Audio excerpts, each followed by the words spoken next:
Taiwan যুদ্ধ হলে কি সত্যিই যুক্তরাষ্ট্র হেরে যেতে পারে? পেন্টাগনের গোপন প্রতিবেদন যা ভয় দেখাচ্ছে ওয়াশিংটনকে। বিশ্ব রাজনীতিতে অনেক সময় সবচেয়ে ভয়ঙ্কর শব্দটি হয় যদি, আর এখন সেই যদি ঘুরছে একটি নামকে ঘিরে, তাইওয়ান। যদি তাইওয়ান নিয়ে চীনের সঙ্গে যুদ্ধে জড়িয়ে পড়ে যুক্তরাষ্ট্র, তাহলে কি হবে? এই প্রশ্নের উত্তর দিতে গিয়ে যুক্তরাষ্ট্রের নিজস্ব প্রতিরক্ষা সদর দপ্তর পেন্টাগন এমন এক মূল্যায়ন করেছে যা শুনলে ওয়াশিংটনের কপালে ভাঁজ পড়াই স্বাভাবিক। পেন্টাগনের এক গোপন মূল্যায়ন প্রতিবেদন, যার নাম ওভারম্যাচ ব্রিফ, সম্প্রতি ফাঁস করেছে নিউ ইয়র্ক টাইমস। আর সেই প্রতিবেদনের মূল বক্তব্য খুব স্পষ্ট: তাইওয়ান যুদ্ধ হলে যুক্তরাষ্ট্র গোহারা হারতে পারে। কিন্তু কেন? যুদ্ধের মহড়াতেই ধাক্কা। প্রথমেই আসি পেন্টাগনের নিজস্ব যুদ্ধ মহড়ার কথায়। এই মহড়াগুলোতে কল্পনা করা হয়েছিল চীন যদি তাইওয়ানে আগ্রাসন চালায় তখন যুক্তরাষ্ট্র কিভাবে প্রতিক্রিয়া জানাবে। ফলাফল ভয়াবহ। পেন্টাগনের হিসাব বলছে যুক্তরাষ্ট্রের ফাইটার জেট স্কোয়াড্রন আর বিমানবাহী রণতরী পুরোপুরি মোতায়েন হওয়ার আগেই চীন সেগুলো অকার্যকর করে দিতে পারে। শুধু তাই নয়, চীন চাইলে যুক্তরাষ্ট্রের স্যাটেলাইট নেটওয়ার্ক পর্যন্ত অচল করে দিতে সক্ষম। এর মানে কি? যুদ্ধের শুরুতেই যুক্তরাষ্ট্র অন্ধ এবং বোবা হয়ে যেতে পারে।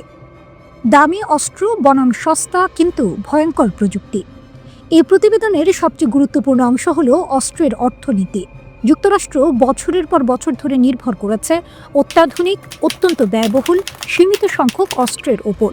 অন্যদিকে চীন করেছে উল্টোটা। চীন তৈরি করছে লাখ লাখ সস্তা সামরিক ড্রোন, ব্যাপক সংখ্যায় হাইপারসনিক ক্ষেপণাস্ত্র, উন্নত স্পাইওয়্যার ও সাইবার অস্ত্র। একটি মার্কিন বিমানবাহী রণতরী বানাতে যে খরচ হয় সে টাকায় চীন তৈরি করতে পারে শত শত ক্ষেপণাস্ত্র। যুদ্ধের সময় প্রশ্নটা দাঁড়ায়, ধ্বংস হলে কাকে বেশি ক্ষতি হবে? সরবরাহ ব্যবস্থায় যুক্তরাষ্ট্র পিছিয়ে। পেন্টাগনের রিপোর্ট স্বীকার করছে আরেকটি অস্বস্তিকর সত্য: যুক্তরাষ্ট্রের লজিস্টিক্স ও সরবরাহ ব্যবস্থা অত্যন্ত ধীর। আজও তারা নতুন প্রজন্মের যুদ্ধজাহাজ বানাতে ব্যবহার করছে বহু পুরনো শিপইয়ার্ড। অস্ত্র তৈরির বরাত পাচ্ছে মাত্র 4 থেকে 5টি বড় ঠিকাদারি প্রতিষ্ঠান। ফলে জরুরি মুহূর্তে উৎপাদন বাড়ানো প্রায় অসম্ভব। চীন সেখানে কয়েক মাসের মধ্যে অস্ত্র উৎপাদন কয়েক গুণ বাড়াতে পারে। নতুন যুদ্ধের নতুন অস্ত্র। আধুনিক যুদ্ধ আর শুধু ট্যাঙ্ক বা ফাইটার জেটের নয়। আজকের যুদ্ধে সবচেয়ে গুরুত্বপূর্ণ ডুবো ড্রোন, সাইবার আক্রমণ, সমুদ্রের নিচে ইন্টারনেট কেবল কেটে দেয়া। পেন্টাগনের বিশ্লেষণ বলছে এই 3 ক্ষেত্রেই চীন যুক্তরাষ্ট্রের চেয়ে অনেক এগিয়ে। চীন চাইলে সমুদ্রের তলায় থাকা কেবল কেটে পুরো যুক্তরাষ্ট্রের যোগাযোগ ব্যবস্থা অচল করে দিতে পারে। 2027 কেন এই সাল গুরুত্বপূর্ণ? চীন এখনও প্রকাশ্যে বলেনি কবে তারা তাইওয়ানে আক্রমণ করবে, কিন্তু পশ্চিমা গোয়েন্দা সংস্থাগুলোর ধারণা 2027 সাল হতে পারে সেই সময়। কারণ এই সালেই চীনের প্রেসিডেন্ট শি জিনপিং তার সামরিক আধুনিকীকরণ পরিকল্পনার বড় ধাপ শেষ করতে চান। তাহলে বিশ্ব দাঁড়িয়ে কোথায়? একদিকে চীন বলছে তাইওয়ান তাদের অবিচ্ছেদ্য অংশ, প্রয়োজনে শক্তি প্রয়োগ করেই একীভূত করা হবে। অন্যদিকে তাইওয়ান বলছে তাদের ভবিষ্যৎ তারা নিজেরাই ঠিক করবে। আর মাঝখানে দাঁড়িয়ে আছে যুক্তরাষ্ট্র, যাদের নিজস্ব রিপোর্টই বলছে এই যুদ্ধে নামা মানেই বিশাল ঝুঁকি। দখলদার ইসরায়েলি সেনাবাহিনীর সঙ্গে কাজ করেন এমন একজন মার্কিন সেনা ইসরায়েল বিরোধী হামলায় ইরানের ক্ষেপণাস্ত্র শক্তির ভয়াবহতার কথা স্বীকার করেছেন। তিনি বলেছেন, ইরানের ক্ষেপণাস্ত্রের ভয়ে আমরা ঘুমাতে পারিনি। মার্ক ওয়ার্নার নামের ওই মার্কিন সেনা জানিয়েছেন, ক্ষেপণাস্ত্রগুলো বেশিরভাগই রাতে ছোড়া হতো যাতে কেউ ঘুমোতে না পারে। বারবার আমাদের আশ্রয় কেন্দ্রে দৌড়াতে হয়েছে। 12 দিনের পরেও ঠিকমতো ঘুম আসতো না। তিনি আরও জানান, মনে হচ্ছিল যেন দ্বিতীয় বিশ্বযুদ্ধের কোনো সিনেমায় আছে, যেন সমুদ্রের গভীরে একটি সাবমেরিন যার উপর শত্রুর বোমা বৃষ্টি হচ্ছে। মার্ক ওয়ার্নার আশা প্রকাশ করে বলেন, আমেরিকানদের যেন কখনো ইসরায়েলিদের মতো এমন যুদ্ধ নিজেদের দেশে অনুভব করতে না হয়। ওদিকে ইরানকে আবারও হুঁশিয়ারি দিল ইসরায়েল। বার্তাটা পরিষ্কার, যুদ্ধ শেষ হলেও নজরদারি শেষ হয়নি।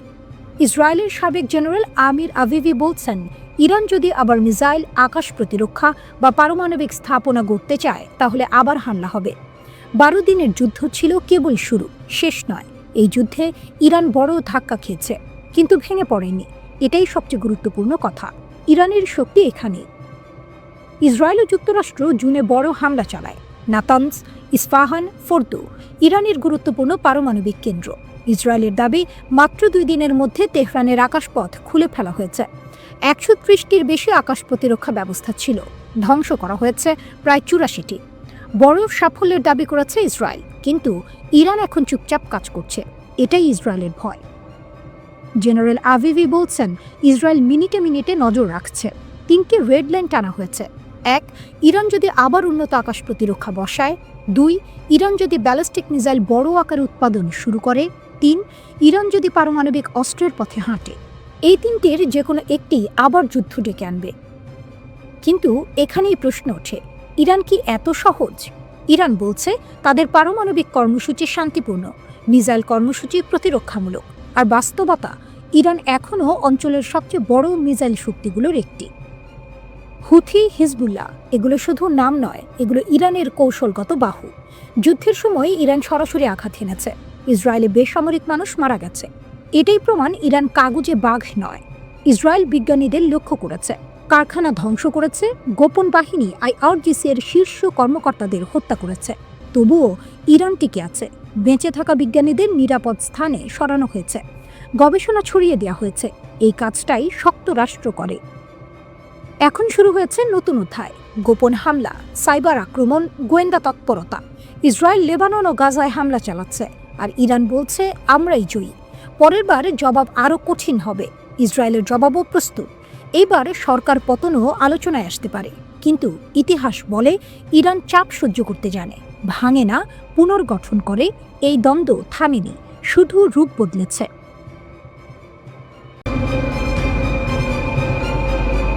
বিশ্বের পারমাণবিক মঞ্চে ফের বাজছে এক বিপজ্জনক অ্যালার্ম। জাতিসংঘের পারমাণবিক নজরদারি সংস্থা IAEA এর প্রধানের মন্তব্য আন্তর্জাতিক মহলে এক নজিরবিহীন বিভ্রান্তি এবং গভীর উদ্বেগ সৃষ্টি করেছে। ট্রাম্পের সঙ্গে আলোচনার মাঝে ইরানের এই ধাক্কা যেন এক নতুন ভূ রাজনৈতিক ঝড়ের পূর্বাভাস দিচ্ছে। IAEA প্রধানের ভয়ঙ্কর সতর্কতা। IAEA প্রধান রাফায়েল গ্রোসি গত 6 নভেম্বর ফ্রান্স 24 এর সাথে এক সাক্ষাৎকারে যে কথাগুলো বলেছেন তা রীতিমতো শিহরণ জাগানো। গ্রোসি নিশ্চিত করেছেন যে মার্কিন যুক্তরাষ্ট্র এবং ইসরায়েলের একের পর এক হামলায়, বিশেষত জুন থেকে নাতানজ, ইস্পাহান ও ফোর্ডের ওপর হামলায় ইরানের পারমাণবিক কর্মসূচি মারাত্মকভাবে ক্ষতিগ্রস্ত হলেও ইরান এখনও পারমাণবিক বোমা তৈরির জ্ঞান এবং উপকরণ ধরে রেখেছে। ইরানের হাতে রয়েছে অত্যন্ত সমৃদ্ধ ইউরেনিয়াম এবং পারমাণবিক অস্ত্র তৈরির প্রযুক্তিগত ক্ষমতা।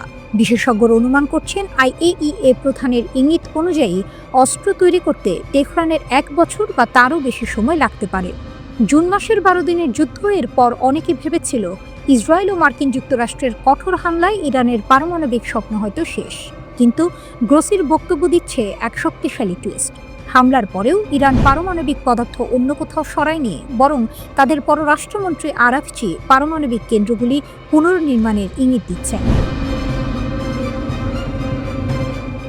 আরাকচির সতর্কবাণী, পারমাণবিক পদার্থ এখন ইরানে রয়ে গেছে এবং অন্য কোথাও স্থানান্তরিত হচ্ছে না।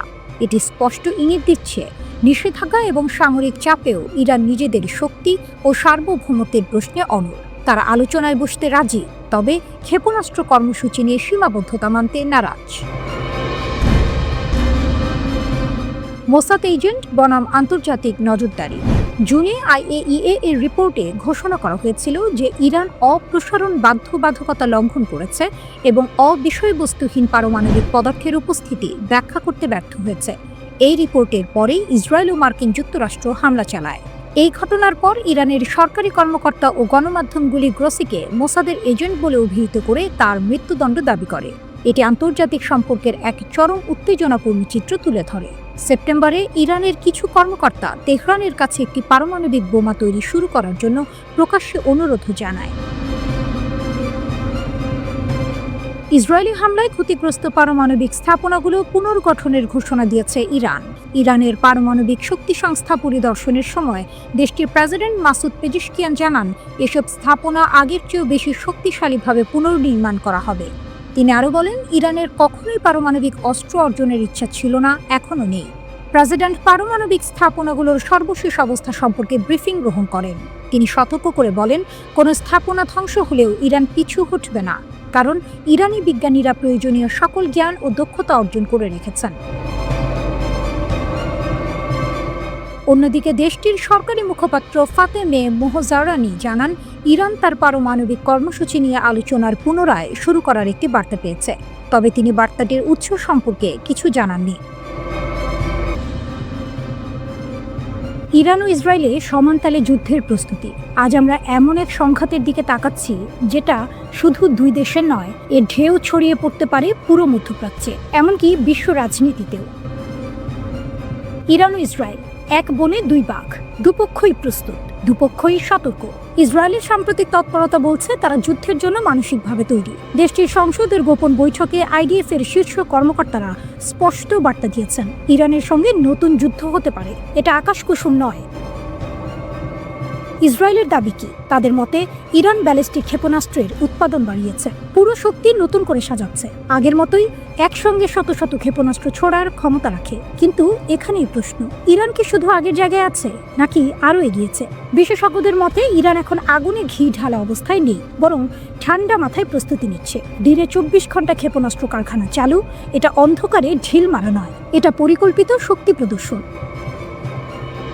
ইন্টারন্যাশনাল ক্রাইসিস গ্রুপ বলছে আগে 12 দিনে 500 ক্ষেপণাস্ত্র, এখন লক্ষ্য একসঙ্গে 2000। উদ্দেশ্য একটাই, ইসরায়েলের প্রতিরক্ষা ভেঙে দেয়া। এখানেই ইরানের আসল শক্তি, সংখ্যা, ধৈর্য, অপ্রতিসম যুদ্ধ কৌশল। ইরান জানে তারা প্রযুক্তিতে একা নয়, তাদের আছে তথাকথিত প্রতিরোধী রক্ষ, হুথি, হিজবুল্লাহ, ইরাকের শিয়া মিলিশিয়া। এরা কেউ কাগজে বাঘ নয়, এরা মাঠে পরীক্ষা দেওয়া শক্তি। গত যুদ্ধগুলোতে তা প্রমাণিত।